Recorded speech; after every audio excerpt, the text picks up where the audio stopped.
হিতোপদেশ 13:13 যে বাক্য তুচ্ছ করে সে আপনার সর্বনাশ ঘটায়, যে ভয়পূর্বক আজ্ঞা মানে সে পুরস্কার পায়। যা আমাদের জীবনে ঈশ্বরের বাক্য বা আদেশ পালনের গুরুত্ব তুলে ধরে। যে বাক্য তুচ্ছ করে সে আপনার সর্বনাশ ঘটায়। এর অর্থ হলো ঈশ্বরের বাক্য বা শিক্ষাকে অবহেলা করা, গুরুত্ব না দেওয়া অথবা চাঞ্চল্য করা, এর মধ্যে ঈশ্বরের আদেশ অমান্য করা, তার উপদেশ শোনা সত্ত্বেও তাহা পালন না করা এবং আধ্যাত্মিক বিষয়গুলোকে খেলো বা মূল্যহীন মনে করা ও অন্তর্ভুক্ত আপনার সর্বনাশ ঘটায়। যখন কেউ ঈশ্বরের বাক্যকে তুচ্ছ করে তখন সে আসলে নিজের জন্যই বিপদ ডেকে আনে। এই সর্বনাশ কেবল আধ্যাত্মিক নয়, বরং জীবনের অন্যান্য ক্ষেত্রেও আসতে পারে। ঈশ্বরের পথ থেকে সরে গেলে মানুষ ভুল সিদ্ধান্ত নিতে পারে, খারাপ পথে চালিত হতেও পারে এবং শেষ পর্যন্ত ধ্বংসের দিকেও এগিয়ে যেতে পারে। যে ভয়পূর্বক আজ্ঞা মানে সে পুরস্কার পায়। ভয়পূর্বক আজ্ঞা মানে এখানে ভয় শব্দটি আতঙ্ক বা ত্রাস বোঝায় না, বরং এটি ঈশ্বরের প্রতি গভীর শ্রদ্ধা, ভক্তি ও সম্মানের ভাব প্রকাশ করে। এর অর্থ হলো ঈশ্বরের মহিমা ও কর্তৃত্ব উপলব্ধি করে তার আদেশগুলো আন্তরিকভাবে পালন করা। ঈশ্বরের প্রতি এই শ্রদ্ধাপূর্ণ ভয় থেকেই বাধ্যতা আসে।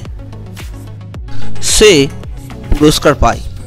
যে ব্যক্তি ঈশ্বরের আদেশগুলোর শ্রদ্ধার সাথে পালন করে সে পুরস্কৃত হয়। এই পুরস্কার কেবল পার্থিব সুখ সমৃদ্ধি নয়, বরং এর চেয়েও অনেক বেশি কিছু। এর মধ্যে রয়েছে ঈশ্বরের আশীর্বাদ, শান্তি, আনন্দ, আধ্যাত্মিক উন্নতি এবং অনন্ত জীবনের প্রবেশাধিকার। ঈশ্বরের বাধ্যতা আমাদের সঠিক পথে রাখে এবং তার অনুগ্রহ লাভ করতে সাহায্য করে। এই হিতোপদেশটি আমাদের শেখায় যে ঈশ্বরের বাক্যকে অবহেলা করা বা তুচ্ছ জ্ঞান করা বা আত্মধ্বংসের কারণ হতে পারে। অন্যদিকে ঈশ্বরের প্রতি শ্রদ্ধাপূর্ণ ভয় রেখে তার আদেশ পালন করলে আমরা পুরস্কৃত হই এবং জীবনের উন্নতি লাভ করি। এটি ঈশ্বরের প্রতি আমাদের মনোভাব এবং তার নির্দেশের প্রতি আমাদের আনুগত্যর গুরুত্বের উপরে জোর দেয়। হিতোপদেশ 15:6 এর এই বাক্যটি ধার্মিকের গৃহে মহান ধন থাকে। ধার্মিক বা নীতিবান ব্যক্তিরা সাধারণত প্রাচুর্য সমৃদ্ধির অধিকারী হয়। মহাধন শুধু টাকা পয়সা বা সম্পত্তির দিকে ইঙ্গিত করে না, বরং এর একটি বৃহত্তম অর্থ আছে। ধার্মিকতার পথে চললে একজন ব্যক্তি যা কিছু অর্জন করেন তা দীর্ঘস্থায়ী হয় এবং তার জীবনে শান্তি ও সন্তোষ নিয়ে আসে। এর কারণ হতে পারে সততা ও পরিশ্রম। ধার্মিক ব্যক্তিরা সাধারণত সৎ পথে উপার্জন করেন এবং কঠোর পরিশ্রম হন। এর ফলে তাদের আর্থিক উন্নতি হওয়ার সম্ভাবনা বেশি থাকে। সঠিক সিদ্ধান্ত। ধার্মিকতা মানুষকে ন্যায়সঙ্গত ও বিচক্ষণ সিদ্ধান্ত নিতে সাহায্য করে, যা দীর্ঘমেয়াদী আর্থিক স্থিতিশীলতা আনতে পারে। মানসিক শান্তি। ধার্মিক জীবনযাপন মানসিক শান্তি এনে দেয়, যা জীবনের সবথেকে বড় ধন। অন্যদের সাহায্য। ধার্মিক ব্যক্তিরা সাধারণত দানশীল হন এবং অন্যদের সাহায্য করেন।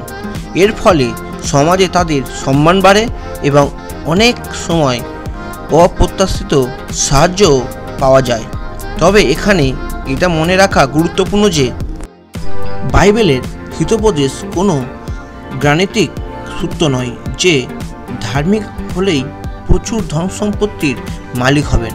এর মূল বার্তা হলো ধার্মিক জীবনযাপন সাধারণভাবে কল্যাণ ও সমৃদ্ধি নিয়ে আসে, যা বস্তুগত ও আধ্যাত্মিক উভয় দিক থেকেই হতে পারে।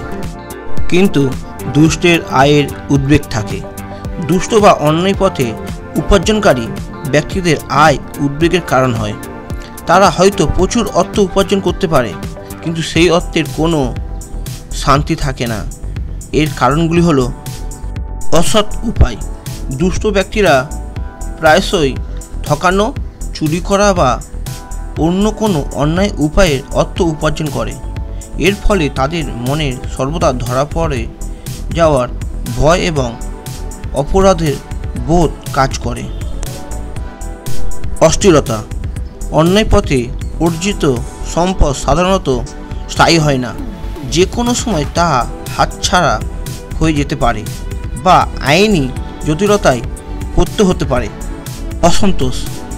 প্রচুর অর্থ থাকা সত্ত্বেও দুষ্ট ব্যক্তিরা প্রায়শই অসন্তোষ থাকে এবং আরও বেশি পাওয়ার লোভে অস্থির থাকে। খারাপ পরিণতি। অন্যায় কাজের খারাপ পরিণতি একসময় নাও একসময় ভোগ করতে হয়, যা তাদের জীবনে গভীর উদ্বেগ ও অশান্তি নিয়ে আসে। হিতোপদেশ 15:6 আমাদেরকে শেখায় যে ধার্মিক জীবনযাপন সাধারণভাবে প্রাচুর্য ও শান্তি নিয়ে আসে, যেখানে অন্যায় পথে অর্জিত সম্পদ উদ্বেগ ও অস্থিরতার কারণ হয়। এটি নৈতিক জীবনযাপনের গুরুত্ব এবং তার দীর্ঘ মেয়াদী সুফলের ওপর আলোকপাত করে। সবাইকে জয় যিশু। আমেন।